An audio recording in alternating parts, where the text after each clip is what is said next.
नमस्कार मित्रांनो, मी आहे संजीव आणि स्वागत आहे तुमचं माझ्या YouTube चॅनलमध्ये। मी आणि माझी कविता सहजच सुचलेली मनात असलेली। मित्रांनो, आज विज्ञान चंद्रावर पोहोचला आहे। माणूस मंगळावर जाण्याची तयारी करतोय।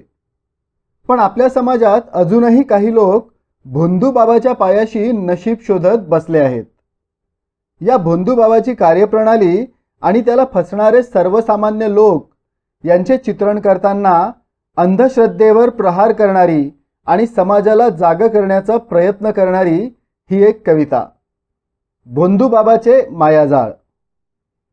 गावामध्ये येतो मोठा एक बाबा चमत्कारी, म्हणे देवाचा मी चेला, मीच सर्व दुःख हारी। बाबा गोड गोड बोले, होती भक्त मंत्रमुग्ध, आशा मनात घेऊनी जमा होती अंधश्रद्ध। कोणी धंद्यात बुडाला, कोणी आजाराने त्रस्त, कोणा डोकी होते कर्ज, कोणी चिंतेतच ग्रस्त।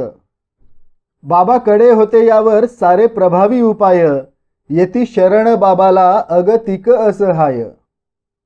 बाबा चिमटीत विभूती घेऊन फुंकर घालतो, मंत्र म्हणून भक्तांवर छान जाळे तो फेकतो।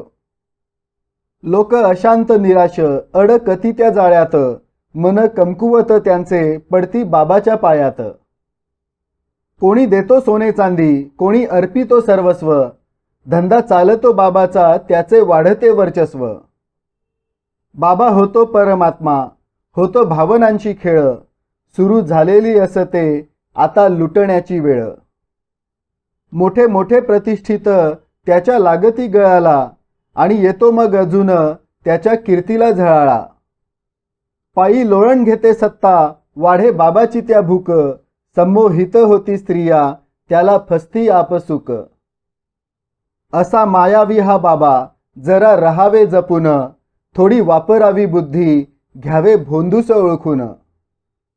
आंधळी ही अशी भक्ती, खरी नव्हे बरी नव्हे, असा भोंदू बाबा दिसता त्यास चपलेने मारावे। आंधळी ही अशी भक्ती, खरी नव्हे बरी नव्हे, असा भोंदू बाबा दिसता त्यास चपलेने मारावे, असा भोंदू बाबा दिसता त्यास चपलेने मारावे। मित्रांनो, आपल्या समाजाचे डोळे कधी उघडतील? या भोंदू बाबांचा बाजार कधी उठेल? की एक भोंदू बाबा पकडला गेला की कुणीतरी दुसरा भोंदू बाबा त्याची जागा घेतच राहील? तुम्हाला काय वाटते? कॉमेंट करून नक्की सांगा। कविता आवडली असेल तर कवितेला लाईक करायला, चॅनलला सबस्क्राईब करायला आणि मित्रांसोबत शेअर करायला विसरू नका। अशाच आणखी काही कवितांसाठी चॅनलला पुन्हा नक्की भेट द्या।